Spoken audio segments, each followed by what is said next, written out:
Dear friends of sovereign and popular democracy, happy Sunday.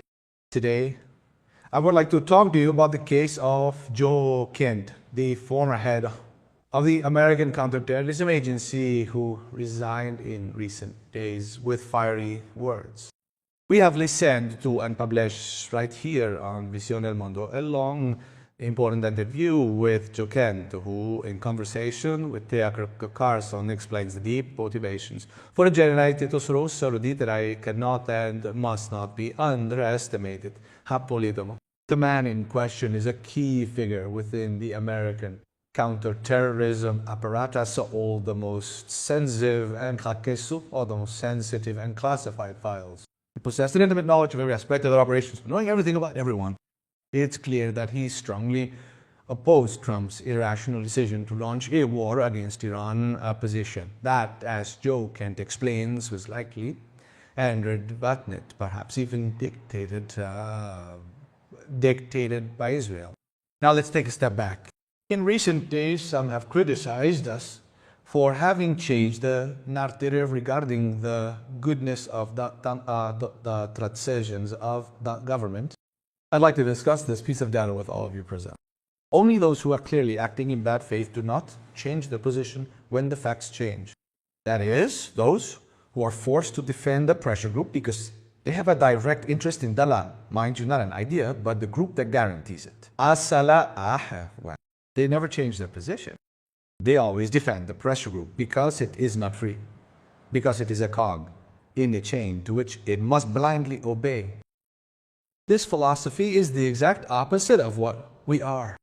We are free people. We are people who are not required by law to adhere to any group or command or power. We can freely and conscientiously evaluate the facts with complete freedom to change when the facts invite us to change. When the facts consolidate our conviction. To what extent did we, in the recent past, view Donald Trump favorably, and for what reason? Perhaps because we are simply fascinated by his blonde forelock, or simply because we like the hard-nosed rhetoric of a man who is also dialectically unconventional. Therefore, not because of that, dear friends, we joined because some facts were there to prove that Donald Trump was bringing a breath of fresh air inside the nefarious American power system that centered on an alternation between Republican neoconservatives and the democratic globalists. The feigned alternation laid the identical, controlling hand directing the divergent pressure groups. This man, Trump, who arrived riding the MAGA movement, promised to profoundly change the sclerotic rules of an American empire that had gone mad in the aftermath of the fall of the Berlin Wall. What specific political choices?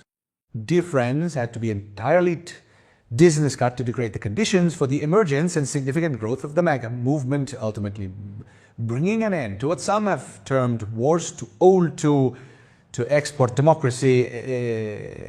In the last few decades, a group of die-hard warmongers started wars in wicked ways, spilling blood across the globe without resolving a single problem they claimed to want to tackle. All it takes is recalling the actions of the Clintons, Bushes, Obamas, and Bidens, those individuals who, in the immediate wake of the Berlin Wall's demolition, wielding the hallowed halls of the American executive branch. Yet what was the main characteristic that suggests the presence of foreign interests in the decisions made by the United States of America? For what reasons did the United States of America decide to launch an attack against Saddam Hussein? Why did they decide to strike and intervene with a ferocity in the billets out always and in any case in order to protect the Inna? For what reason have the United States of America participated in wars based on completely flimsy and pretextual arguments? Who among you does not remember the falsehood of Colin Powell, who denounced the non-existent weapons of mass destruction on Saddam's hands. In short, the neocon movement was nothing more than the forceful desire to wage war against those who opposed Israel, a desire, however, deftly disguised by the deceptive and hypocritical rhetoric of promoting a democracy abroad. Trump promised to break this vicious circle. Trump has consistently and publicly criticized his predecessors for committing America and the Western world to utterly destructive and damaging wars. We like the Trump, just as we like the Trump appointed Kennedy to fight against the violence of health care obligations in the era of a psycho-pandemic. We like the Trump who gave strength to Tulsi Gabbard, a man and a woman capable of revealing some truths that the general public had already identified and glimpsed. We like the Trump who lashed out against the woke, against theories, against madness, LGBT. We like the Trump who fights the sclerotic European Union. We stand by all of the battles that were his and remain our own, but we cannot remain silent when Donald Trump, in a completely irrational manner, launches an attack on Iran, clearly because he is under the thumb and subject to coercion from Israel. Pay close attention to the full comments of someone such as Joe Biden to appreciate the extent to which Israeli intelligence operates within the American power structure. And our media, those who in recent years have used every opportunity to attack Donald Trump, who have interviewed, relaunched, and given credence to the most bizarre reconstructions in order to put them in a bad light. Today, mind you, do not write a single word to relaunch the precise, targeted, and very serious accusations of the former head of American counter-terrorist pair, who has also just been investigated by the FBI for having had the courage Dirinka as a situation of obvious corruption at the heart of the most powerful empire in the world and on earth. For these reasons, my dear friends, we stand today with a strongly critical assessment of the Trump administration. We are free people capable of evaluating facts impartially. We are not subject to those who would compel us to uphold the unjustifiable. For our greatest wealth is and always will be our freedom.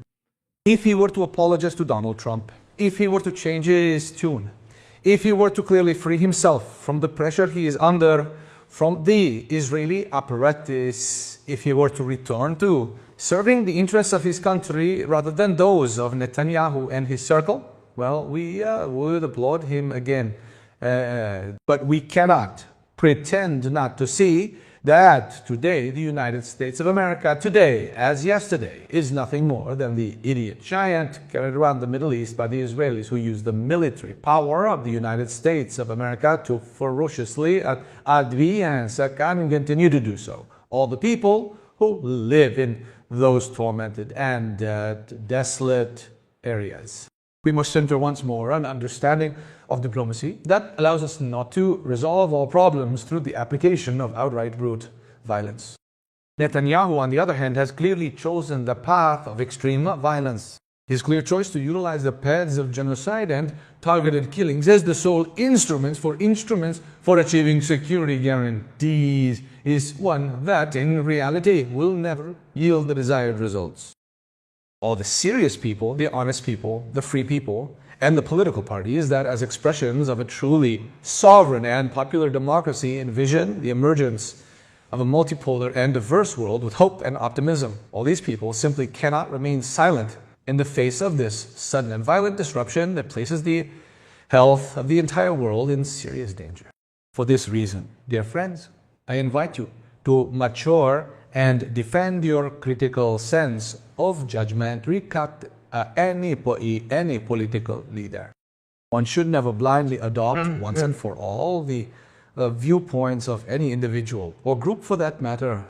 We must preserve the freedom to evaluate the facts and, when the facts change, let's have the courage to change our position.